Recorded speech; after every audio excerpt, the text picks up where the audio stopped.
Good evening and welcome to Poland Daily. I'm Natalia Moczulska and this is the news. The Russian command is concealing data on casualties to prevent panic moods among the soldiers. The occupiers are removing property from the occupied Kherson Oblast while strengthening their grouping in the region, the General Staff of the Ukrainian Army announced on Friday morning. According to Ukrainians, Russia has lost almost 70,000 soldiers so far. According to the authorities in Kiev, the Russians have so far carried out 4,500 missile strikes and more than 7,000 airstrikes on Ukraine. Some Iranian Shahed drones were launched from Belarus. President Volodymyr Zelensky warns countries that are trying to remain silent about the war. In his opinion, sooner or later they will also become victims of this conflict. We continue our resistance. We are attacked from the air again. Over the last 2 days, more than 30 drones have been directed towards us. The defenders of our sky prevented them from breaking through, shooting down most of them. In the last couple of days, fighting took place mainly in the east of Ukraine, in the area of Lysychansk, Pokrovsk, Bakhmut and Marinka, as well as on the southern front in the Kherson section. Yesterday, Ukrainian troops carried out another shelling at a Russian fuel warehouse in the Shakhtarsk in the occupied Donbass. On Wednesday evening, the Russian fuel depot in the self-proclaimed Donetsk People's Republic was destroyed. The fire affected at least 12 tanks. Another 4 were destroyed thanks to the publication of photos of this place by the Russian correspondent of Rossiya 24 television. In most of the front lines in Ukraine, the Russian ground forces moved to defensive positions, which is probably due to a more realistic assessment that they are only capable of this kind of defensive activity at the moment. Meanwhile, Russian S-300 missiles fell on Mykolaiv last night. Mykolaiv was attacked again with missiles. 6 S-300 missiles were aimed at industrial and civil infrastructure facilities. The attacks damaged warehouses and production lines, and 1 worker was injured. The seat of the local administration was also destroyed, and residential buildings were damaged. The townspeople are used to daily missile attacks. Our correspondent, Wojciech Newelicz, follows the situation on the spot. People suffer from this inconvenience in the form of a lack of tap drinking water, because from the beginning of the war there is salt water in the taps here. During the last 7 days of fighting, the Russians were to lose almost 3,000 soldiers. According to the General Staff of the Armed Forces of Ukraine, after 8 months of the war, Russia's total losses amount to 70,000 soldiers, 2,640 tanks, almost 1,700 artillery sets, and 380 rocket launchers. The leader of Chechnya, Ramzan Kadyrov, whose troops actively support Putin in Ukraine, said that after the Ukrainian attack on the Kadyrov bases in Kherson, he lost 23 soldiers and 58 were wounded. The Ukrainian side reports 40 deaths. The successful attack was possible thanks to photos shared by Chechens on social media. If one is destined to fall in a holy war, it is an honor and a great joy for any true Muslim. We all dream of dying in God's path. According to the Deputy Minister of Internal Affairs of Ukraine, Kateryna Pavlichenko, the Russians have committed almost 40,000 war crimes so far. Among them are crimes of a sexual nature. The British Ministry of Defense said Russia was strengthening its forces west of the Dnieper with mobilized reservists because the number of people in the units was less than 10% of the normal manpower. Russian President Vladimir Putin spoke yesterday at the discussion forum of the Valdai Club. In the context of Ukraine, he made a negative reference to historical Polish-Ukrainian relations on several occasions, at the same time setting as an example the historical ties between Ukraine and Russia. He also referred to the current situation at the front.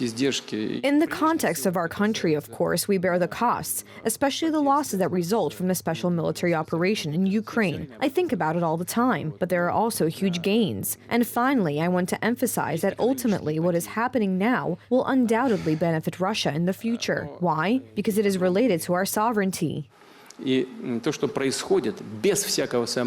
Joint Coordination Center, established under an agreement between Ukraine, the United Nations, Russia, and Turkey, reported that by October 27th, more than 9,016,000 tons of food were exported from Ukrainian Black Sea ports on board nearly 400 ships. The United States has accelerated the deployment of a more precise version of its main atomic bomb at NATO bases in Europe. The next-generation nuclear weapon, B-6112, will arrive in Europe later this year. The exchange of nuclear weapons had been planned for a long time, according to Pentagon spokesman General Patrick Ryder. Modernization of the U.S. B-61 nuclear weapons has been underway for years, and plans to safely and responsibly replace older weapons with improved versions of the B-61-12 are part of the plan. It is in no way related to the current events in Ukraine and has not been accelerated. Initially, the United States was scheduled to upgrade Europe's nuclear weapons next spring, but it is expected to happen as early as this December. The B-61 bomb is the cornerstone of NATO's nuclear deterrent. About 100 U.S. nukes are in Europe as part of a nuclear sharing program. The equipment is located in Belgium, Germany, Italy, the Netherlands, and Turkey. In the case of the B-61 bombs, these are primarily light bombs designed for tactical aviation, that is, multi-role combat aircraft used by the U.S. Air Force. Experts remind us that this investment is no surprise because it has been planned for many years. I have known for a couple years that Americans were preparing to modernize these bombs.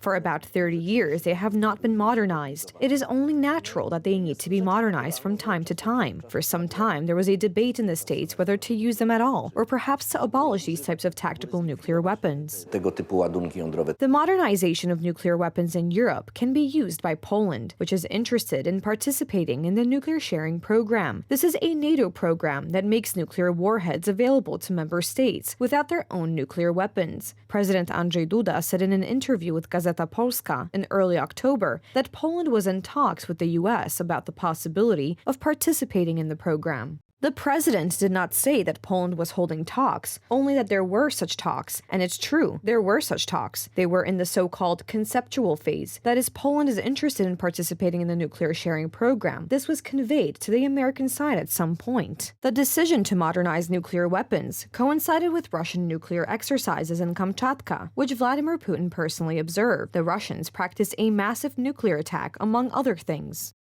The Ministry of Foreign Affairs has released details of the diplomatic note sent to the Federal Republic of Germany in connection with Poland's claims for losses suffered during World War II. As reported by the Ministry of Foreign Affairs, the diplomatic note uses the term compensation and not reparations, as it has a broader sense. Reparations are something that should be paid to the nation, while we are concerned that compensation should also be paid to citizens and local governments. We felt it necessary to inform the public about the contents of the note. We cannot disclose it as such because international law and administrative court rulings forbid it. The note also stated the exact amount of compensation. Message from the Ministry of Foreign Affairs in a diplomatic note to the government of the Federal Republic of Germany sent by the Republic of Poland regarding compensation for damages caused by Germany as a result of German aggression and occupation in 1939 to 1945, the Republic of Poland demands compensation for material and non-material losses in the amount of 6,220,609,000,000 zloty. Compensation to the victims of aggression and German occupation and members of their families for the damage and harm caused to them. For the Federal Republic of Germany to take systemic measures leading to the return of cultural property seized from Poland that is located on German territory. The amount of compensation was first published in the Report on War Losses Suffered by Poland as a result of German aggression during World War II, which was published on September 1st. We are talking about compensation for material losses, human losses. We are talking about compensation for families, for individuals. We're talking about the return of cultural assets and banking resources. Also, about the correct teaching of history in Germany. Here is a huge area of issues. For each of them, there should be a group of experts, of course.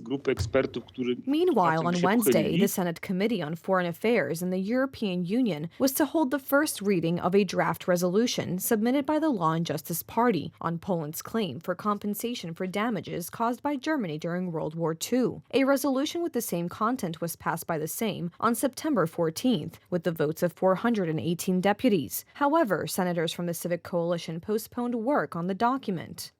Senators of the total opposition postponed work on the reparations resolution. There is no political will in the Senate to strengthen the position of the Polish government on this issue, nor do they have the courage to reject the resolution. A candle to God and a candle to the devil. And anyway, as usual, für Deutschland. For us, this is a surprise and a decision completely incomprehensible, all the more so since a similar resolution was passed in the parliament and it did not raise any controversy. kontrowersji. Uważam, że my jesteśmy w innym We miejscu are in a niż different place than the Sejm was. Sejm, The Sejm ponieważ called for a note jeżeli to be Sejm sent. wzywał We already do know that the note was uchwalenia sent. tej The noty, German tylko government wiemy, received it. już But wiemy, we że ta don't nota know its została contents. wysłana. At this point, passing a resolution Rząd is niemiecki just otrzymał strange. ją i my nie znamy jej treści, no to On October 3rd, Foreign Minister Zbigniew Rau signed a diplomatic note on war reparations addressed to the German side. Odważyliśmy się wreszcie We have pokazać finally gained the skalę. courage to show the scale of the harm, the damage done by Germany during World War II to the so-called economic infrastructure, but also to the Polish people. We also dared to talk about the losses suffered by the Poles in connection with World War II. A także odważyliśmy się mówić o stratach. The head of the German Foreign Ministry, Annalena Baerbock, during a recent visit to Warsaw, said the reparations issue from the point of view of the federal government is closed. However, representatives of the Polish government announced further diplomatic, political, and informational activities. Thank you so much for joining us this evening. Please stay tuned for Poland Daily Weather, Poland Daily Business, and some of our other programs. But for me, it's have a wonderful weekend.